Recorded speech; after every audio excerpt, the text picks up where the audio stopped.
तर एकीकडे नाशिकमध्ये खड्डे अपघातामध्ये 5 जणांचा मृत्यू झालेला आहे। पण हा प्रश्न फक्त खड्ड्यापुरताच मर्यादित नाहीये। गेल्या 24 तासांमध्ये महाराष्ट्रात दोघांचा मृत्यू झालाय। पुणे जिल्ह्यातील चाकण एमआयडीसी मध्ये पावसाळ्यातील रस्त्यांच्या दुरवस्थेमुळे आणखी एक बळी गेलाय। सिमेंट रस्त्यावरती झालेल्या चिखलात दुचाकी घसरली आणि त्यामुळे 42 वर्षीय सानवी पांचाळ यांचा अपघाती मृत्यू झाला।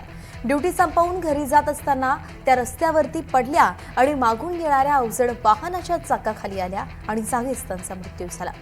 अपघातानंतर वाहन चालक फरार झालाय। चाकण पोलीस त्याचा शोध घेत आहेत। दुसरीकडे मुंबई नाशिक महामार्गावरती खड्ड्यामुळे जवानाचा मृत्यू झालाय। विकास मोरे असं मृत जवानाचं नाव आहे। तर केवळ नाशिकमध्येच नाही तर इतरही ठिकाणी महाराष्ट्रामध्ये अशा घटना घडताना पाहायला मिळतात। त्यामुळे महाराष्ट्रात खड्ड्यांचं साम्राज्य आहे का असा एक प्रश्न उपस्थित होतोय।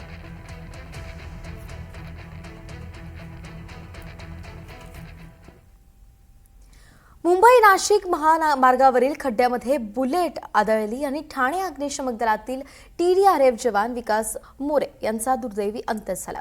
अपघातानंतर कुटुंबीय ठेकेदारांवरती कारवाईसाठी शहापूर पोलीस ठाण्यात गेले आणि त्यावेळी पोलिसांनी उलट सुनावल्याचा गंभीर आरोपच नातेवाईकांनी केलेला आहे। तुमच्या मुलालाच खड्डा दिसला नाही का असं पोलीस म्हणाल्याचा दावा कुटुंबीय करतायत। शिवाय ठेकेदारांवरती कारवाई व्हावी म्हणून आम्ही गेलो होतो, पण पोलीस मृत जवानावरच गुन्हा दाखल करण्याची भाषा करत असल्याचा दावा त्यांनी केलाय। दरम्यान ठेकेदारांवरती तत्काळ गुन्हा दाखल करावा अन्यथा तीव्र आंदोलन करू असा इशाराही कुटुंबियांनी दिलेला आहे।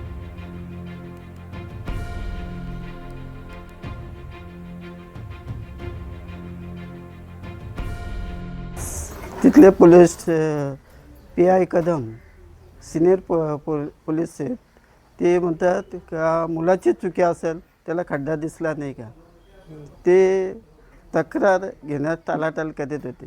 ते आम्ही ठेकेदाराच्या विरुद्ध तक्रार द्यायला गेलो तर ते बोलते मुलाची चुकी असेल। असं कसं मुलाची चुकी? त्या दिवस धोधो पाऊस कोसळत होता आणि पूर्ण खड्डा भरलेला असल्यामुळे ते मुलाला कळला नसेल तो खड्डा पाण्यात भरलेला आहे का खड्डा आहे। संबंधित ठेकेदारावर गुन्हा नोंद व्हायलाच पाहिजे।